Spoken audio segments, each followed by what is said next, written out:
taking pages from a magazine. Been looking for the answers ever since we were 17. You know the truth can be a weapon to fight this world of ill intentions. A new answer to the same question. How many times will you learn the same lesson? I think they got it all wrong. We just gotta hold on and on and on and on. 'Cause we're gonna be legends, gonna get their attention. What we're doing here ain't just scary, it's about to be legendary.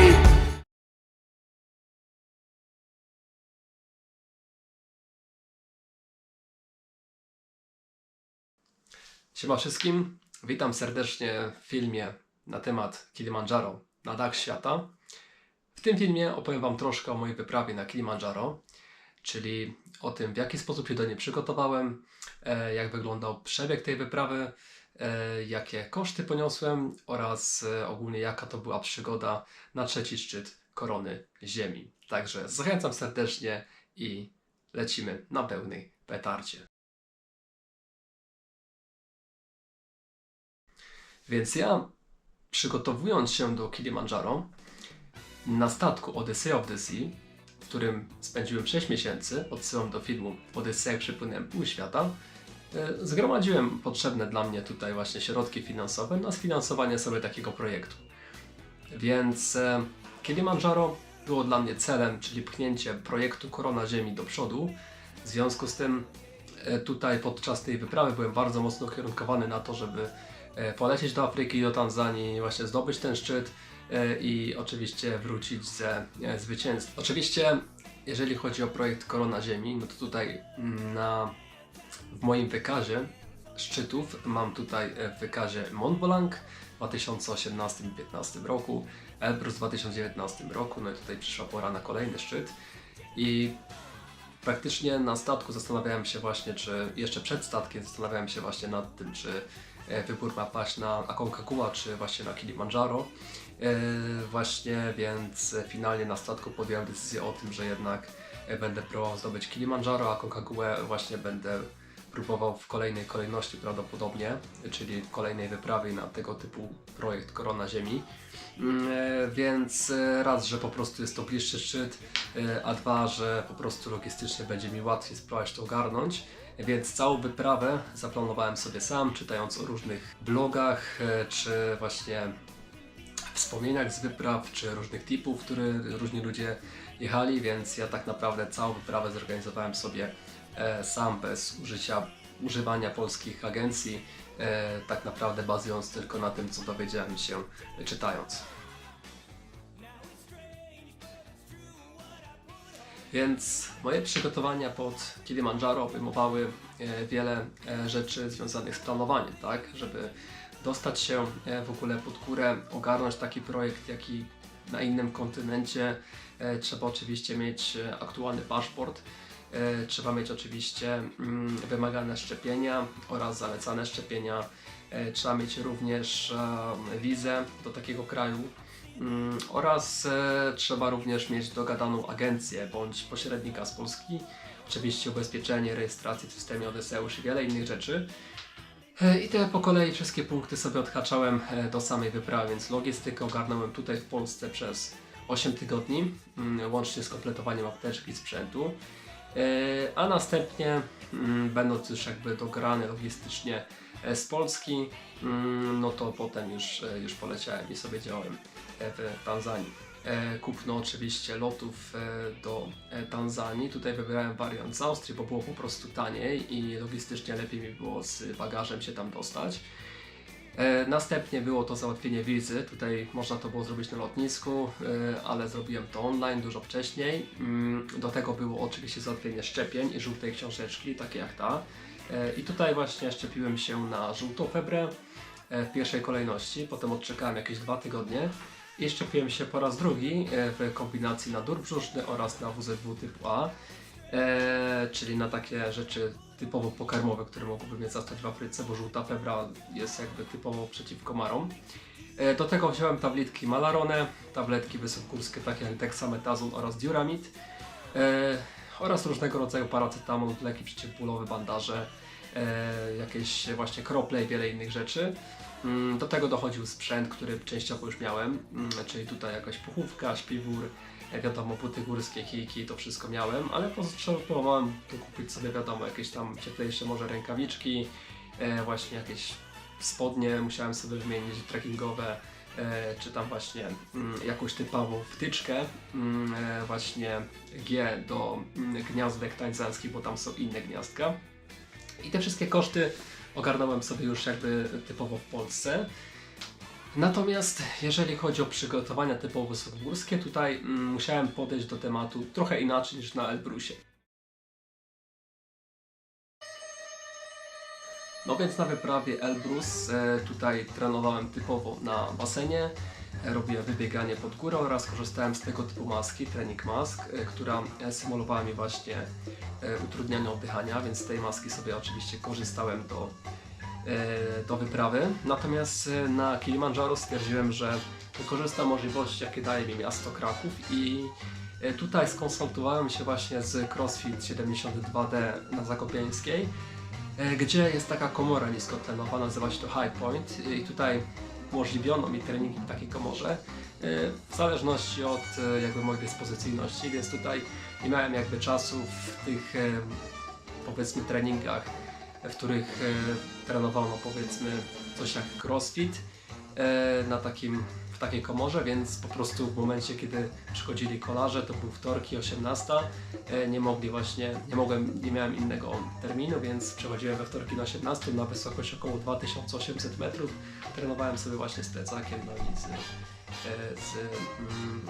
właśnie z treningiem typowo kalistenicznym, czy też z ciężarem, który po prostu umożliwiałby mi lepsze przygotowanie. Więc tutaj chodziło o to, żeby wyjść na przykład na skrzynię wysoko z ciężarem, czy właśnie robić przysiady z dużą piłką, czy właśnie potem finalnie wejść pod górę z plecakiem, mając odpowiednie oczywiście tempo, no i nachylenie oraz stopniowałem to sobie co tydzień.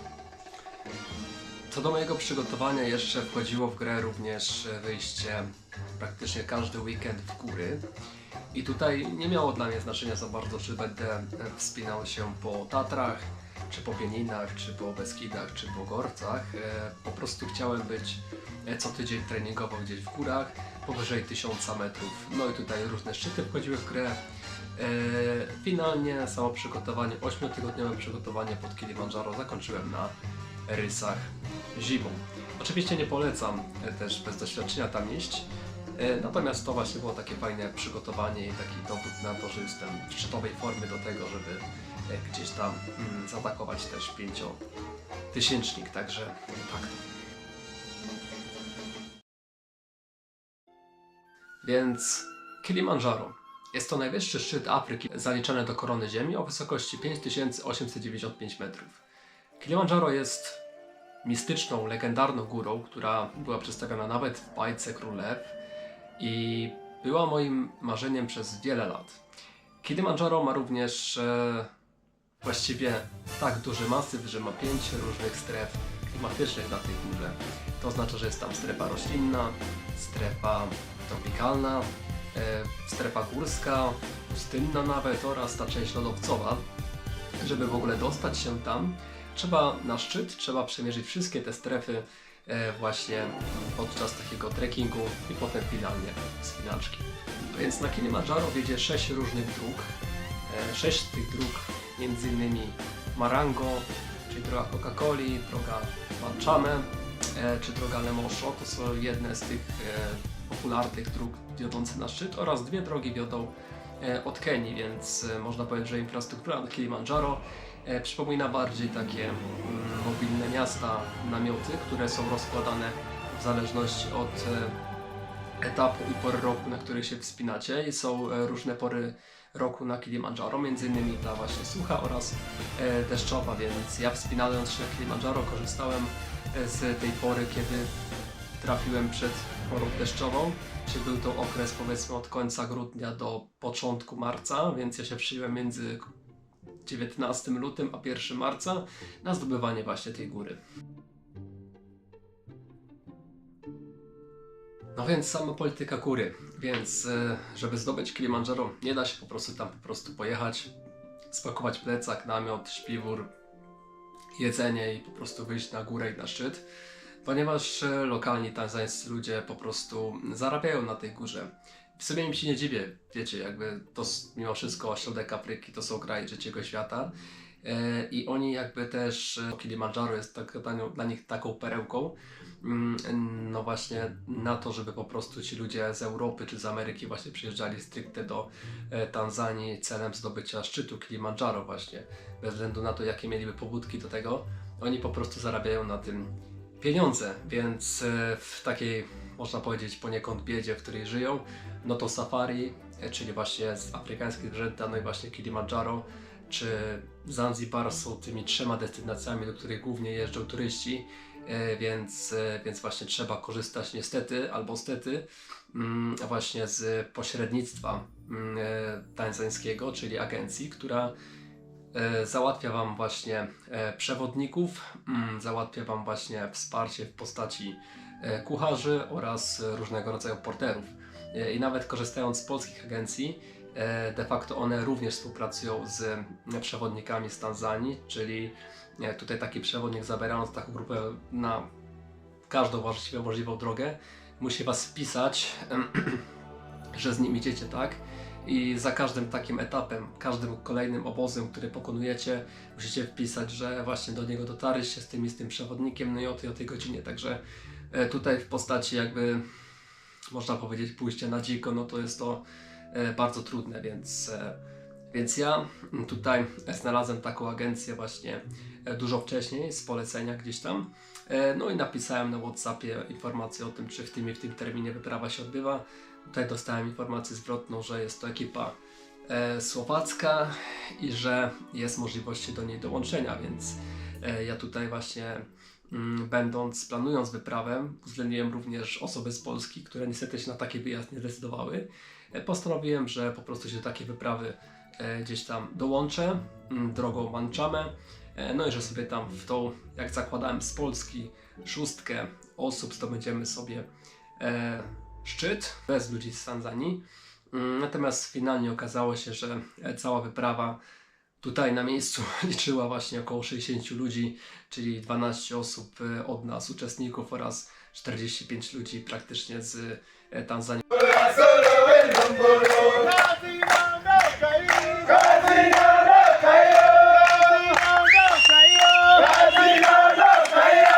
Którzy nam zabezpieczali całe wejście.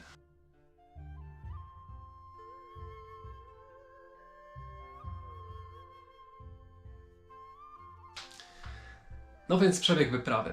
No więc nasza wyprawa zaczęła się 20 lutego, natomiast 19 lutego oczywiście wcześniej chciałem się spotkać z szefem tej agencji, który był taki jeden czarnoskóry gość, niestety jego imienia nie pamiętam, ale bardzo sympatyczny, który de facto wprowadził mnie w tajniki jakby tej całej wyprawy. Już z nim korespondowałem dużo wcześniej na WhatsAppie, deklarując to, że mam poszczególne etapy jakby przygotowań za sobą, jeżeli chodzi o sport, oraz to, że załatwiam wizę, szczepienia, loty i wiele innych rzeczy. Siema wszystkim, dzień dobry Kraków, także dzisiaj chciałem nagrać jedną relację, mianowicie w związku z moją wyprawą do Tanzanii, do Kilimandżaro. Trzeba przejść pewne szczepienia, tak? Czyli szczepienia zalecane, niektóre w ogóle nie są obowiązkowe i otrzymając takich zalecanych szczepień, jak na przykład na żółtą febrę, którą dzisiaj zaszczepiłem, otrzymuje się tak zwany paszport żółtej książeczki, czyli międzynarodowy dokument, który upoważnia Was do przekroczenia granic krajów na przykład tropikalnych Afryki czy Ameryki Południowej i tak dalej, środkowej, więc na przykład największe zagrożenia, jeżeli chodzi o moją wyprawę, to są dwie rzeczy, czyli właśnie malaria, no i właśnie żółta febra i oczywiście pozostałe jakieś tam drogą pokarmową przenoszone choroby jak tężec, błoniec, krztusiec i tak dalej. W związku z tym decyzja o tym, czy zaszczepicie, należy do Was. Natomiast ja się zaszczepiłem, także... No więc finalnie w Tanzanii, w hotelu w Moshi, do którego dojechałem. No więc za mną Kilimandżaro. Tam macie w górach Kilimandżaro. Nie wiem, czy widać. przewija się. Na śniegu jest lodowiec, ale jest na razie zakryte wszystko w murach. Także fajne miejsce tutaj. Ciepło, 34 stopnie. Także ja w samych tutaj japonkach dopiero się wykąpałem, także plan na resztę dnia spotkać się z atencją i chillować się, może się trochę pokręcić, ale niedaleko, bo średnio tu się bezpiecznie czuję. Hotel był oczywiście bardzo fajny, z widokiem na Kilimandżaro. Na tarasie właśnie pijąc sobie gdzieś tam kawkę, rozmawiałem sobie właśnie z tym przewodnikiem. No i on właśnie tutaj zweryfikował plecak jaki miałem, zweryfikował sprzęt jaki mam i zasugerował właśnie to, żeby ewentualnie co do tego sprzętu można jeszcze uzupełnić, bo gdzieś tam też kilkadziesiąt razy się na to Kilimandżaro wspinał, no i poinformował mnie o tym właśnie, że oczywiście on tam nie będzie szedł w tym momencie, tylko oczywiście wysyła tam swoich ludzi. No i że moim takim bezpośrednią osobą, która będzie mnie jakby no, pilnowała, w sensie opiekowała się mną i kilka innymi osobami, no to będzie właśnie Stefan, który miał tam 24 lata i w 3 lata, odkąd pracuje na Kilimandżaro, zdobył tą górę 73 razy, także no gdzieś tam mega energiczny, ale też oczywiście doświadczony gość, więc właśnie z nim tutaj 20 się spotkałem, czyli dzień później. Pożyczyłem część sprzętu, czyli tutaj takie grubsze rękawiczki na szczyt oraz okulary przeciwsłoneczne, bo tutaj swoje zostawiłem gdzieś tam we Włoszech. No i właśnie gdzieś tam butelkę, jedną dodatkowo na wodę, bo tam plastiku nie można nosić, więc ja jedną taką właśnie buteleczkę, właśnie, którą dostałem gdzieś tam od Ani, sobie wziąłem na górę, a drugą musiałem niestety wypożyczyć, bo tej butelki by nie wystarczyło tej wody w tej butelce na całą wyprawę, więc tutaj miałem dwie takie, które miały łącznie ponad 2 litry wody, więc no to było wystarczająco na tyle, ile potrzebowałem. Ale no właśnie Stefan też, właśnie mówiłem o tym, że to jest kraj niezbyt bogaty, no to właśnie tutaj Stefan też musiał jako przewodnik, słuchajcie, też wypożyczać część sprzętu na górę, czyli też jakiś, zdaje się, chyba kurtkę wypożyczał, czy coś jeszcze innego, więc tutaj no po tej całym jakby wypożyczalni, później już jakby dołączyliśmy się do ekipy. Za samo swoje wejście płaciłem $1400. No i właśnie płaciłem głównie w gotówce, bo stwierdziłem, że jakby no nie chcę mieć sytuacji, w której przylecę sobie tam, zapłacę z góry im wcześniej, no i okaże się, że jakby to tanzańska niezweryfikowana firma Krzak jest. No i właśnie tutaj, wiecie, przylecę do Tanzanii, okazuje się, że oni już na dawno na Kilimandżaro ruszyli, a ja zostaję z niczym, więc jakby chciałem mieć dowód na to, że wszystko jest legitne, no i jeżeli jest ok wszystko, no to wtedy płacę i wchodzę z nimi na górę. No i tak rzeczywiście zrobiłem, więc ostatniego dnia, czyli właśnie właściwie tego dnia 20 lutego właśnie widząc się ze Stefanem, kiedy wszystko sprawdziłem, to wtedy dopiero im zapłaciłem za samo wejście na górę. Nasza wyprawa drogą Manchamem polegała na tym, że trzeba było właśnie tutaj dostać się do bram Manchamem.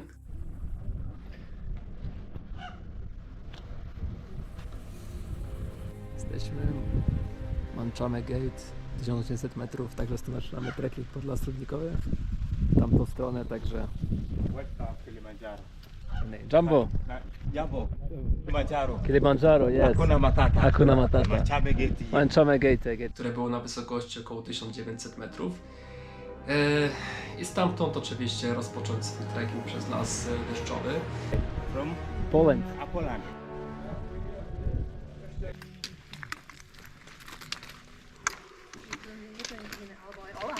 Z tej wysokości trzeba było właściwie dostać się na 2700 metrów i ekipa, z którą z nami szła, czyli właśnie tak zwani porterzy, oni nosili te nasze cięższe plecaki, więc ja miałem 2, ten lekki miałem po prostu ze sobą wodę, jakieś tam lekkie rzeczy na przebranie i coś tam do przekąszenia, a pozostałe rzeczy, czyli te cięższe jakby sprzęty, właśnie cięższe ubrania i tak dalej, nosił właśnie mój porter osobisty. Każdy miał takiego osobistego swojego portera, który dbał o ciebie.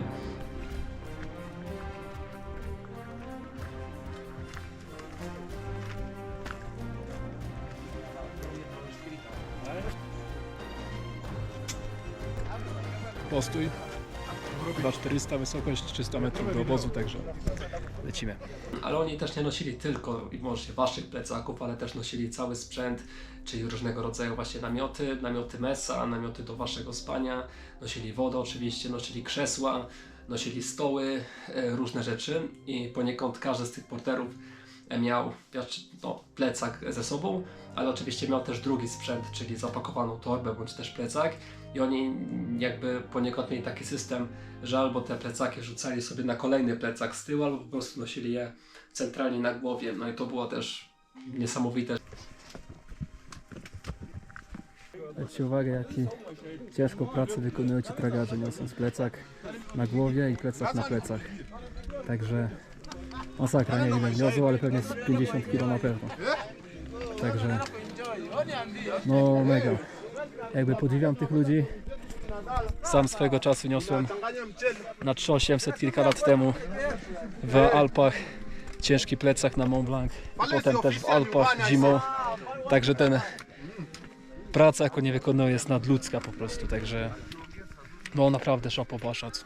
Że jakby zachowując równowagę, mając sobie tam 20 czy 30 kg na plecach, byli w stanie jakby docelowo chodzić w taki sposób, nie? No więc dowiedziałem się właśnie, że ci ludzie, limit kilogramów, które oni mogą nosić, to jest bodajże 20 kg, ale nie chcę mi się do końca w to wierzyć, że każdy z tych ludzi, mając tak ciężkie bagaże, nosił dokładnie 20 kg, podejrzewam, że to było po prostu więcej, ale właśnie oni twardo nosili je praktycznie pod sam szczyt, czyli na base campie najwyżej byli i tam na 4600 oni te rzeczy wciągali, nie? Po kolei przez te wszystkie dni, więc no, robotę mieli dość ciężką, fizyczną i oczywiście za nią byli oczywiście wynagradzani, natomiast jakby z perspektywy nas, ludzi, którzy wchodzili na szczyt, no to oni pracowali oczywiście najciężej na to, żebyśmy my się oczywiście przede wszystkim dobrze zaklimatyzowali, dobrze spali, dobrze jedli, no i oczywiście na spokojnie tą górę zdobywali po to, żeby w ostatnim dniu właśnie być gotowym na wejście na szczyt. Oni właśnie pracowali na nas po to, żeby te 12 osób właściwie zdobyło szczytowo przynajmniej w jakimś większym stopniu, tak?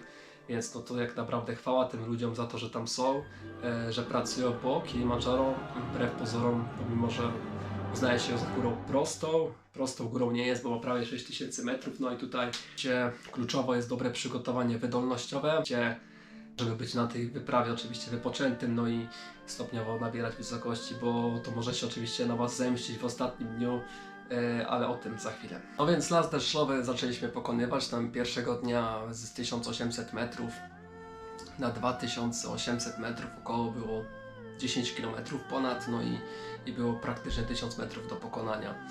I my sobie spokojnie tą wysokość zdobywaliśmy i tutaj praktycznie ten pierwszy nocleg był w lesie deszczowym pod koniec tego lasu deszczowego, no i tutaj dość ciekawy klimat, że w środku macie po prostu rozłożone namioty, obozowisko, no i macie normalnie rozłożoną messę, czyli miejsce, gdzie się spotykaliśmy i każdego wieczoru właśnie omawialiśmy sobie przebieg kolejnego dnia, mierzyliśmy sobie właśnie poziom saturacji za pomocą tak zwanego pulsoksymetra. Poranek, obóz pierwszy, także noc przespana, 3 godziny z 7, ale no było mi trochę zimno i saturacja mi spadła, więc mam nadzieję, że mam wrażenie, że organizm trochę się stresował tą sytuacją, więc tak zareagował, no ale nic. Trzeba się adaptować i lecieć dalej po swoje, także pozdrow. Urządzenia, to jest moje prywatne urządzenie właśnie. Wkładało się palec, no i ten palec mierzył pomiar waszego tlenu, więc tutaj macie pomiar mojego tlenu 97% i 61 aktualny puls. W taki sposób mierzyliśmy sobie każdego dnia poziom waszego natlenienia, czyli jeżeli wasza saturacja była powiedzmy w granicach 90 paru procent, to był bardzo świetny wynik, no i wasz poziom waszego jakby tętna, no fajnie, żeby nie przekraczał 120 uderzeń, więc te pierwsze dni no to każdy miał podobnie, ale potem te jakby wartości się bardzo różniły, więc oni docelowo sprawdzali, jakbyście się zaklimatyzowali, no i potem jak finalnie znosicie wysokość. To było zadanie przewodników, każdego dnia zweryfikować, zapisać na papierze wasze dane i odczyty, a następnie właśnie zaplanować kolejny dzień, odległości, czas, pobudkę i tak dalej, więc codziennie pobudka była o godzinie 6 rano, no i o 6:30 mieliście taki czas na toaletę, na prysznic taki niski. No i właśnie o godzinie tam 6:30 wchodziliśmy na śniadanie, no i wychodziliśmy mniej więcej o godzinie 8, może 7:30 właśnie na trekking, no, który trwał powiedzmy do godziny tam 15, 17, 16, gdzieś tam mniej więcej, taki cały dzień sobie chodziliśmy, nie? No więc po pierwszej nocy można powiedzieć, że było mi zimno. Mój śpiwór, który finalnie wziąłem tutaj z Polski, był syntetyczny. No i tutaj wydaje mi się, że jakby cała wyprawa była dosyć sucha, ale mój śpiwór jakby nie był dostosowany do jakby mojego poziomu tkanki tłuszczowej i tego, że rzeczywiście zwyczajnie było mi gdzieś tam w nim zimno. Więc tutaj nie przykryłem się jakoś za mocno puchówką, ani nie brałem wszystkich ciepłych rzeczy na siebie w tej nocy, więc tutaj spałem myślę, że jakieś 3, może 3,5 godziny, więc dosyć krótko. No i zwyczajnie świecie się gdzieś tam nie wyspałem tej nocy, może też z emocji. No i właśnie... Chyba doszła już wcześniej, użyła namioty. Także jest sztos. Tak to wygląda. 3000 metrów około wysokości, także dzisiaj tu śpimy, jutro rano idziemy wyżej, także pozdro. Jednego dnia właśnie ruszyliśmy do Shira Camp, The number you're calling is currently not reachable. We will notify the customer that you have called. który był na wysokości właśnie 3700 albo 900 metrów. No i ten cały dzień właściwie stopniowo wchodząc sobie do góry, gdzieś tam pokonywaliśmy kolejne odległości. I można powiedzieć tutaj, że był to taki drugi dzień, w którym właściwie już drugiego dnia wchodzicie prawie na 4000 metrów. I tutaj poziom mojej saturacji bardzo skakał między 90 a 70%.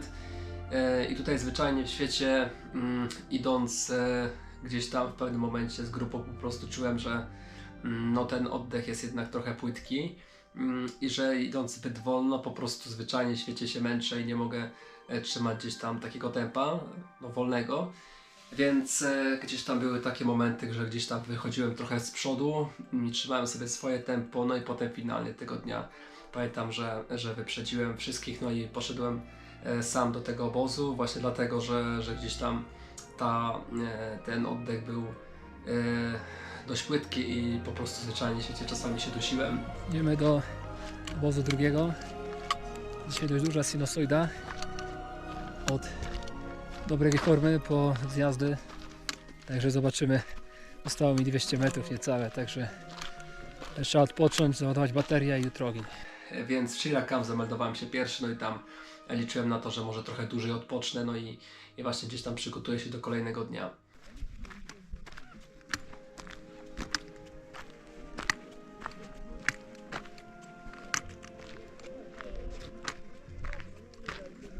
Jest.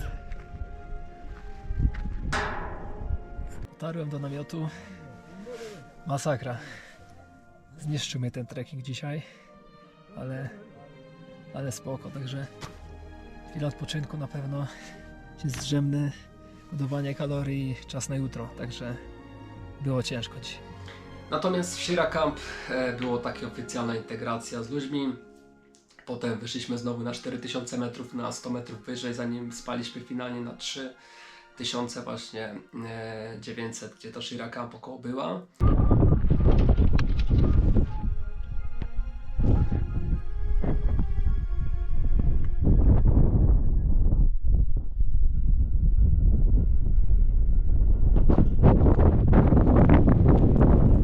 Tego samego wieczoru, czyli sprawdzanie gdzieś tam pomiarów waszego ciśnienia, saturacji i wiele gdzieś tam innych rzeczy, więc to był jakby dzień drugi. Patrzcie na to, nie? Masakra. Ale śnieg. Kilimandżaro się wyłoniło. Jutro plan następujący. Idziemy na 4700 na aklimatyzację i skoczymy na 3900. Także się będzie działo. Trzeba będzie, żeby wszystko poszło i lecimy. Także pozdro.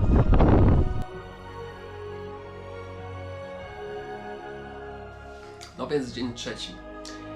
Dzień trzeci przebiegł chyba najgorzej aklimatyzacyjnie ze wszystkich. Także obozowisko jest sprzątane już tutaj i wyruszamy na 4700 dzisiaj, także aklimatyzacja, schodzimy do 3900, tam nocujemy. No i tutaj wychodząc z Shira Camp do góry celem było przejście do wysokości 4400 metrów.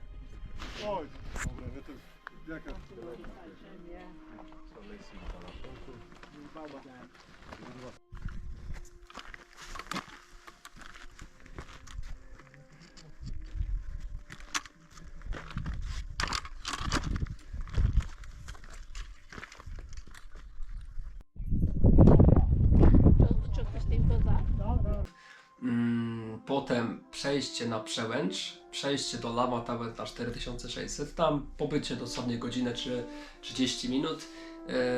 Myślę, że około godziny tam byliśmy.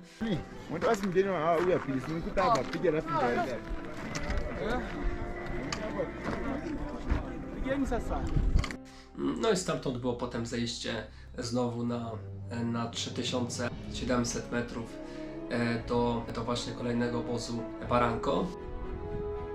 Dzień czwarty. Kilimandżaro to się włania. Dzisiaj idziemy tą trasą tutaj. No i właśnie tego dnia do wysokości 4000, myślę, że 400 metrów czułem się w zupełności całkiem dobrze. Cały czas monitorowałem ten swoim pulsoksymetrem, jak się czuję, ale w momencie, kiedy wyszedłem z 4400 na 4600, tutaj ostatnie 100 metrów zdecydowanie szło mi się dużo gorzej, ale wiadomo, że charakterem to ciągnąłem. No i na Przełęczy tutaj, sprawdzając sobie gdzieś tam pomiar mojej saturacji, właśnie poziom z 60 paru, kiedy miałem na 4400 metrach mniej więcej poziom saturacji na poziomie 60 paru procent, na Przełęczy poziom ten wyniósł 46%, więc bardzo nisko i to rzeczywiście było bardzo odczuwalne u mnie, gdzieś tam bóle głowy, zawroty, gdzieś tam czułem się trochę jak kapeć. I to był taki sygnał ostrzegawczy przed tym, że rzeczywiście źle się aklimatyzuję na tej wyprawie. Być może byłem już przemęczony przyjeżdżając tam i prawdopodobnie miałem już jakąś infekcję, którą przywiozłem w pakiecie z Polski bądź z Włoch. No i właśnie to powodowało, że ten stan organizmu był już naruszony i przez to też ta wysokość była dużo gorzej znoszona przeze mnie, więc tutaj zdobyłem tą Przełęcz, tam odpoczęliśmy na jakiś właśnie lunch czy podwieczorek. No i właśnie zeszliśmy potem do obozu, no i tam ten pomiar mojej saturacji z 406 znowu wskoczył na 60 parę procent.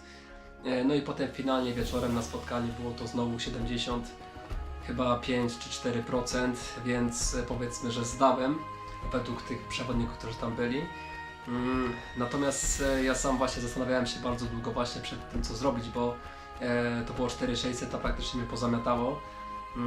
To było jeszcze 1200 metrów do góry, więc wtedy postanowiłem, że po prostu uruchomię swoją apteczkę i sprawdzę te dwa leki, które wziąłem ze sobą, czyli dexametazon w przypadku ciężkiego obrzęku mózgu oraz właśnie diuramid. Nie? Krótko o samych lekach, więc dexametazon w przypadku ciężkich objawów choroby wysokogórskiej objawia się tym, że powiedzmy jak masz ciężki przypadek, no to właśnie może być tak, że w pewnym momencie stracisz świadomość i cię totalnie odetnie, ale nie wiadomo kiedy. Po prostu nadmiar, niedobór tlenu powoduje, że po prostu w pewnym momencie mózg odmawia po prostu posłuszeństwa i tracisz trochę świadomość, nie? Bo po prostu naciska na ściany czaszki i puchnie zwyczajnie w świecie. Więc ja do tej sytuacji nie chciałem za bardzo dopuścić, więc poczytałem w sumie, że no jeżeli byłby takie ciężkie objawy, to wtedy się bierze dexametazon. Natomiast diuramid po prostu miał poprawiać moją aklimatyzację, więc się go brało 1-2 tabletki, co tam 500 metrów mniej więcej. Ale ryzyko było takie, że biorąc te leki, no możesz na przykład mieć różne dziwne skutki boczne, na przykład jakieś napady histerii, jakieś właśnie myśli destrukcyjne, myśli depresyjne, czy właśnie próbujące targnąć na siebie, czy właśnie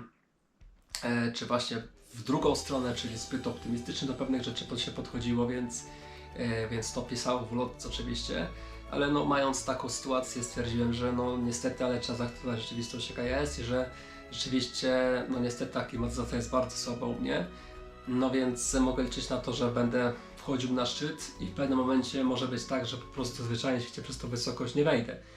Więc wziąłem ten Duramid wtedy. Dzisiaj trochę gorzej się czuję, bardziej mi boli głowa, więc wziąłem Duramid, tabletkę z jakieś 2 godziny temu. Po śniadaniu wezmę drugą, zobaczymy jak będzie. Także oby się to udało, bo te symptomy są trochę niepokojące, no ale to bywa i tak. I tego dnia 4 to było, właśnie dzień przed atakiem szczytowym. Już wchodząc na bilanc wysokości czułem, że gdzieś tam docelowo Duramid miał działać tak, że miał rozżydzić mi krew i przez to te bóle głowy mogłyby właśnie ustąpić przez to, że krew lepiej by krążyła po mózgu. Więc ja sobie właśnie to wziąłem, no i potem finalnie rzeczywiście te bóle głowy jakoś w połowie tego dnia ustąpiły trochę. It's the kissing point, exactly. Yeah. Uh-huh.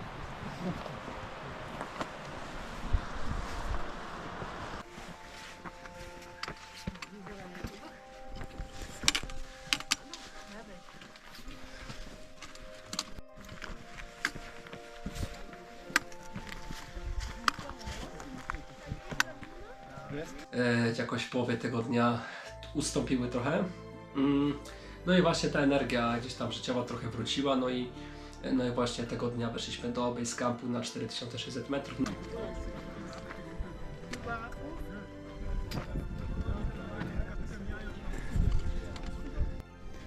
Słuchajcie, tutaj jest taki pan, który od początku wejścia na Kilimandżaro codziennie walczy z wysokością.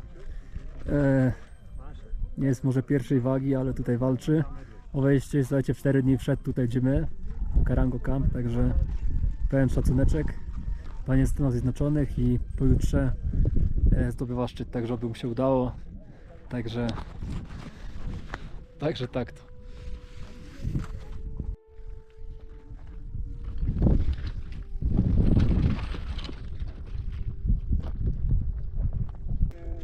W drodze do base campu. Tędy idzie droga w dół. Tam na Przełęczy dzisiaj bywakujemy. Mamy tam jakoś pewnie godzinę z hakiem. Może 1,5 i odpoczywamy jutro atak szczytowy, także.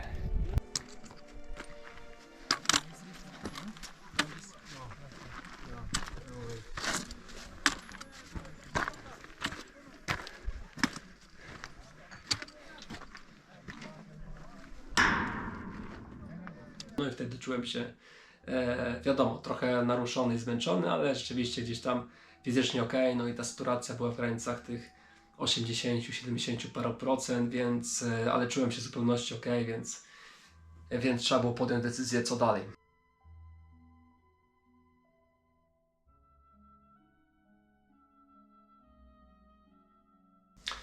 No więc atak szczytowy. Jak to wyglądało? Jakby Kilimandżaro przed samą wyprawą wydawało mi się, że to jest szczyt tylko 200 metrów wyższy od Elbrusa i że wejście na niego będzie w zupełności prostym wyzwaniem. Oczywiście wymagającym przygotowania, no i że jak się jest wyczynowym sportowcem, no to oczywiście praktycznie w większości przypadkach się na niego wchodzi. Ale tutaj można powiedzieć, że bardzo się w tym kwestii myliłem, ponieważ wejście na Kilimandżaro nie było wcale takie proste. Siema wszystkich, 23 luty, dzień przed atakiem szczytowym. Jestem aktualnie w base campie, Marangu Camp, czy Barun, jakoś tak, 4600 z hakiem. Leżę sobie w namiocie, odpoczywam, zaraz kolacja i odprawa. Startujemy o północy i myślę, że 6-7 rano będziemy na szczycie. Potem czeka nas bardzo długie zejście na wysokość około 3100 metrów. No i cała taka trasa zajmie nam pewnie jakieś 12 godzin. I po tym etapie ostatni dzień, czyli dzień 6, to już jest 3600 przed strefą tropikalną. Zejście do wioski Moshi, także wtedy robimy cały trawers góry ze szczytem włącznie. Także trzymajcie kciuki i ładuję baterię, lecimy na pełnej. I wymagało ode mnie naprawdę bardzo dużej determinacji, motywacji w trakcie wejścia i oczywiście wielu innych rzeczy.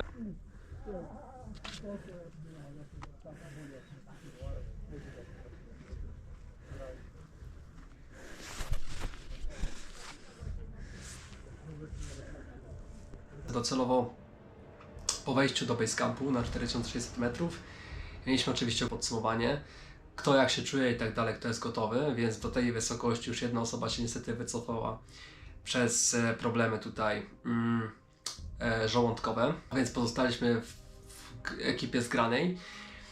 No i spotkanie zakończyło się o godzinie tam 18-17 i o godzinie 24 mieliśmy, czyli o 12 w nocy mieliśmy wychodzić z namiotów właśnie. Lecimy na tak szczytowy, 12 nocy. Także czeka nas kilka godzin wejścia na szczyt. Także oby warunki napisały, nie wiało zbyt mocno, a szczyt siądzie 6-7 rano, także pozdro. Finalnie jakaś lekka kawa, coś tamtego i właśnie 12:30 mieliśmy właśnie rozpocząć swój atak szczytowy. Tak rzeczywiście było, każdy wstał, przygotował się, mieliśmy ubrać ze sobą 3 pary ubrania, czyli tutaj właśnie ubrałem termo, ubrałem spodnie dresowe, spodnie trekkingowe, do tego oczywiście termo na górę, jakąś bluzę termo i oczywiście puchówkę, wszystkie te rękawice, te, które wypożyczyłem również, no i wydawało mi się, że warunki, które tam są i ubiór, który mam w zupełności powinno wystarczyć.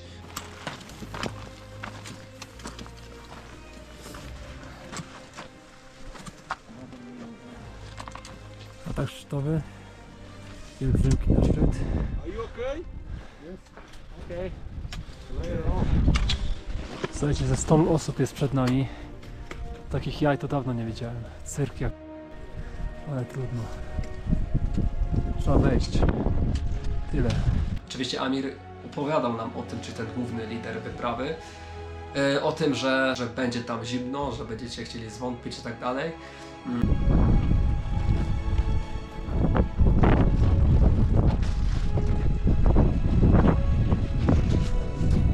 No i że po prostu to jest taka trochę sztuka cierpienia i się oczywiście z tym zgodzę.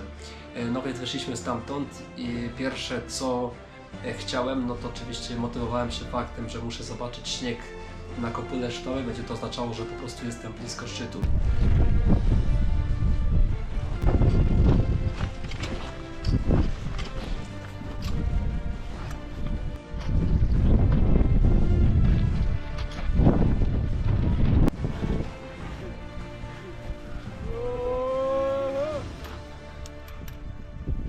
Motywowałem się faktem, że no Mati, przecież to nie jest jakaś Nanga Parbat 3K2 czy Everest, no przecież dasz radę na to wejść.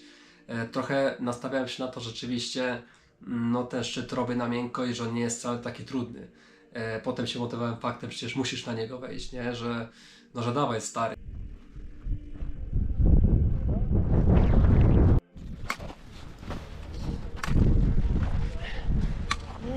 Good job, we are the top of Africa now.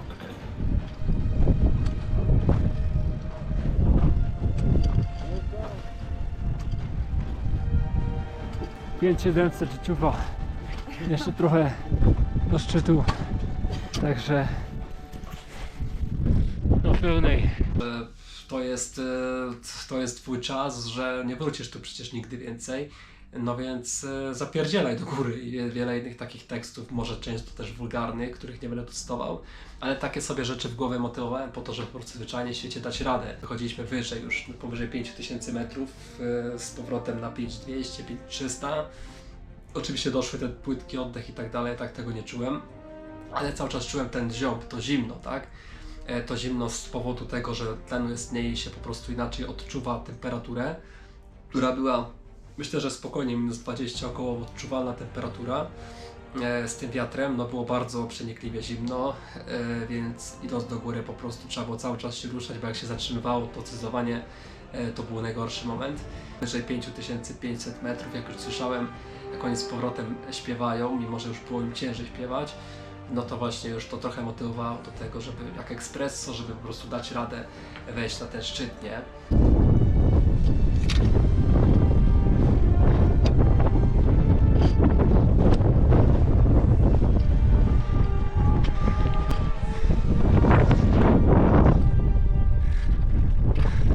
I ogólnie to wejście, mozolne poruszanie się do przełęczy Stella Point na 5700 uznałbym po prostu za taką sztukę cierpienia, która po prostu trwała, no myślę, że około 6 godzin.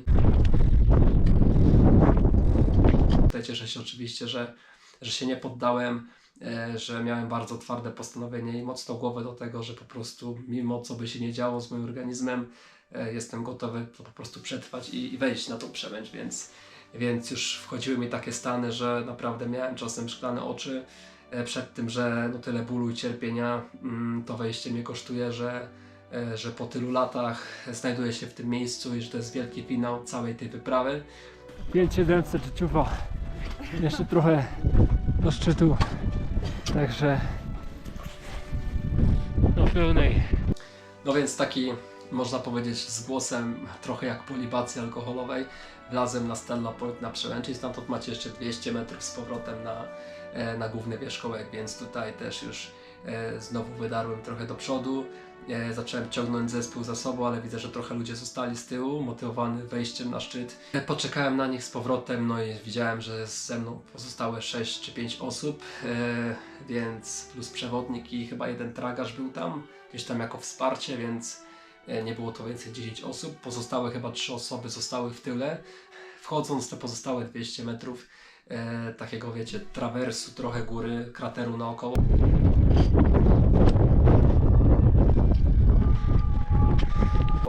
Plus pozostałe 100 metrów do góry, no to też praktycznie walczyliśmy z podmuchami wiatru, z tym, że ten tlen uciekał ci sprzed ust i wiele innych rzeczy, no ale finalnie o godzinie 7:50, no po 7 godzinach walki z żywiołem, ze sobą, z głową i z wieloma innymi rzeczami, szczyt Kilimandżaro, także taką ekipą wspólnie 6-osobową weszliśmy na szczyt. Kilimandżaro.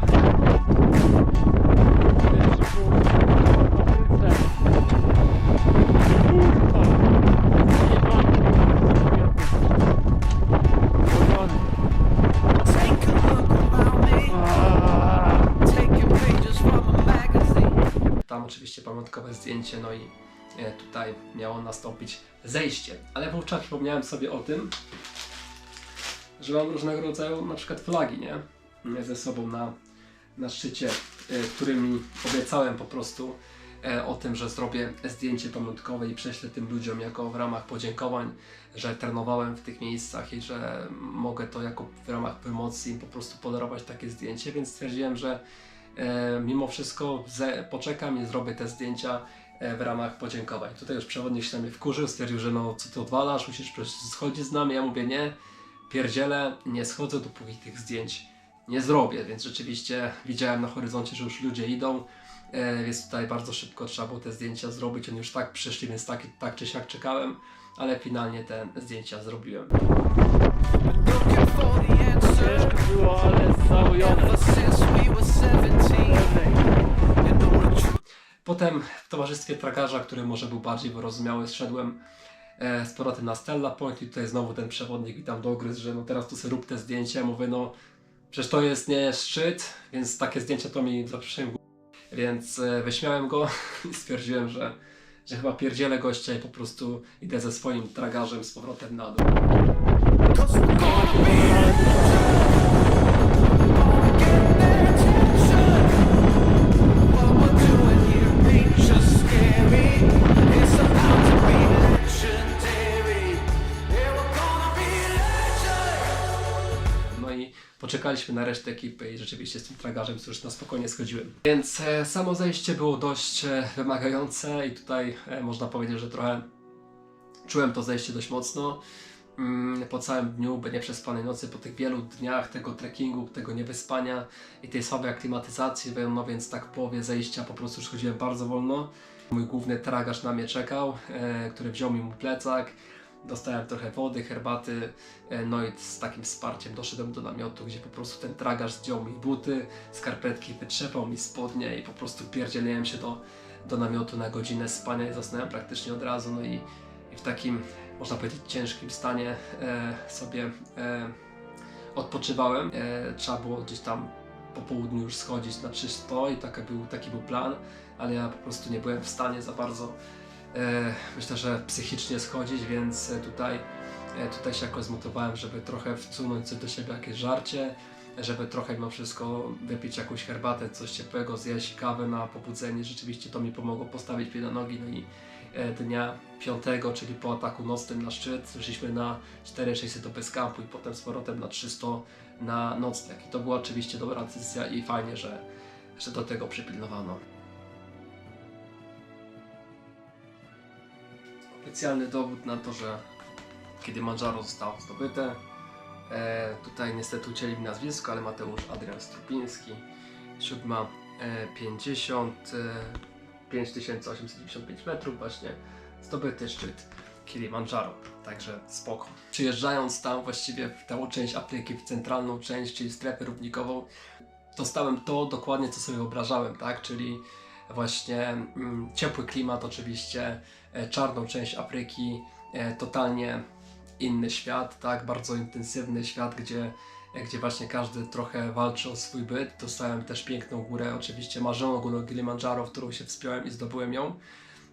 Dostałem również możliwość zobaczenia afrykańskich zwierząt, więc przyjeżdżałem do Tanzanii, to była dokładnie taka Afryka, jaką sobie wymarzyłem, taką, jaką oczekiwałem, że będzie, i też połączenie tego kontynentu, wyspy Zanzibar, która była poniekąd już pomieszana z kulturą arabską, no była czymś podsumowującym całą wyprawę, więc tutaj naprawdę fajne miejsca, więc totalnie nie żałuję, że tam pojechałem, także zachęcam serdecznie, żebyście mieli możliwość kiedyś jechać, no to korzystajcie, jedźcie i też cieszcie się tą Afryką. Dzień dobry, dzisiaj safari, Park Narodowy Ngorongoro, jeden z większych parków tutaj w związku ze zwierzętami, wpisany na światową listę UNESCO, także dzisiaj jakieś lwy, jakieś zebry, jakieś właśnie tutaj słonie, zobaczymy co się uda, pawiany. Tak.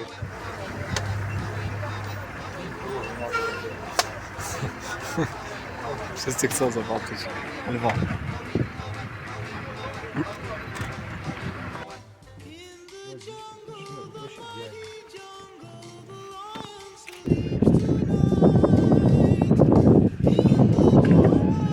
Zasnął nasz lew, zmęczony bieganiem za antylopami, także się obudził. Także.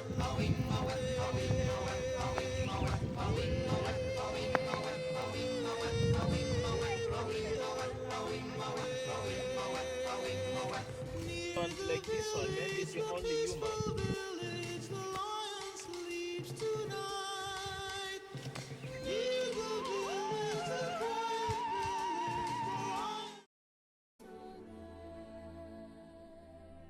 Samych kosztów, jakby ktoś chciał się dowiedzieć, Mati, ile za taką wyprawę w ogóle Ci to wszystko wyszło.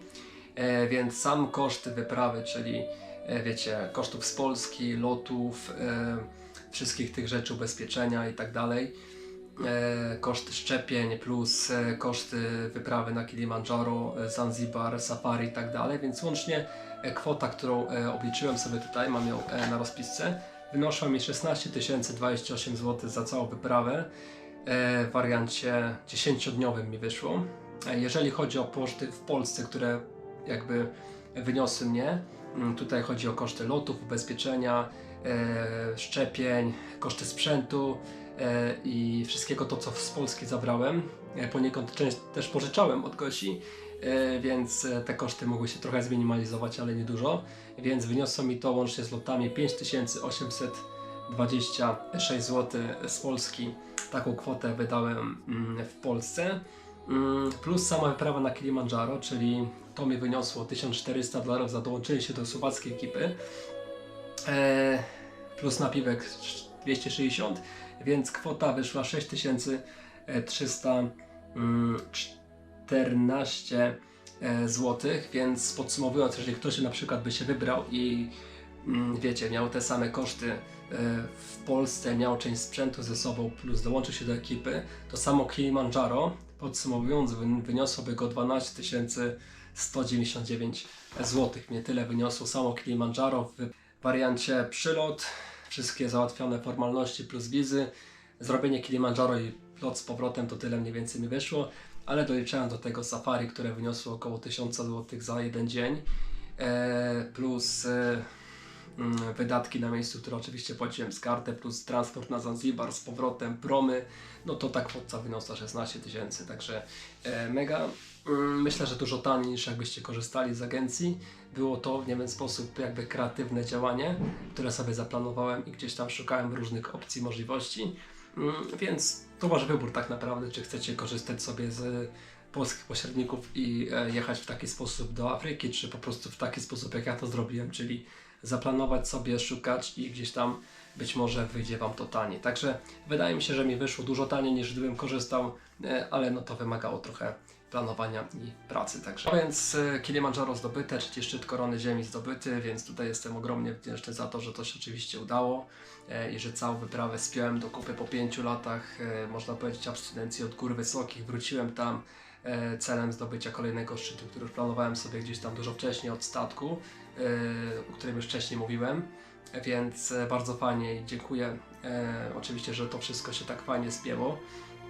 Co do następnych planów ktoś mógłby się zapytać, tak? Co dalej planujesz? Czy dalej planujesz Koronę Ziemi? Myślę, że tak, na pewno będzie to szczyt Aconcagua w kolejnej kolejności i być może Denali i inne szczyty, ale to oczywiście może nie w przyszłym roku, czy w kolejnych latach, to po prostu będę realizował na spokojnie. Jeżeli chodzi o plany na ten rok, to co mówiłem na statku, będzie to start w nadchodzących Mistrzostwach Europy w Portugalii i w Irlandii oraz w National Ninja League, czyli dostałem się na Mistrzostwa Świata National Ninja League w Stanach, w Karolinie, więc tutaj północnej, więc tutaj tam będę też na pewno chciał w czerwcu te dwie imprezy odhaczyć oraz w lipcu Mistrzostwa Europy. A potem już co we wrześniu Mistrzostwa Świata, które też się wybieram, także to są te najbliższe cele sportowe, tak? Jeżeli jakaś wyprawa górska się pojawi w okresie wakacji, no to pewnie będzie to wyprawa gdzieś tam w Alpy, ale póki co będą to gdzieś tam lokalne imprezy sportowe, które mają na celu właśnie przygotować mnie pod te nadchodzące najważniejsze dla mnie starty i docelowo zdobycie tam życiowych wyników, czyli mam nadzieję medalu z takich dużych imprez dla siebie i oczywiście dla Polski, także tak to wygląda. Także dzięki serdecznie za oglądanie, do zobaczenia i zapraszam oczywiście do oglądania innych filmów na moim kanale. Pozdro! Cause we're gonna be legends, gonna get their attention. What we're doing here ain't just scary, it's about to be legend.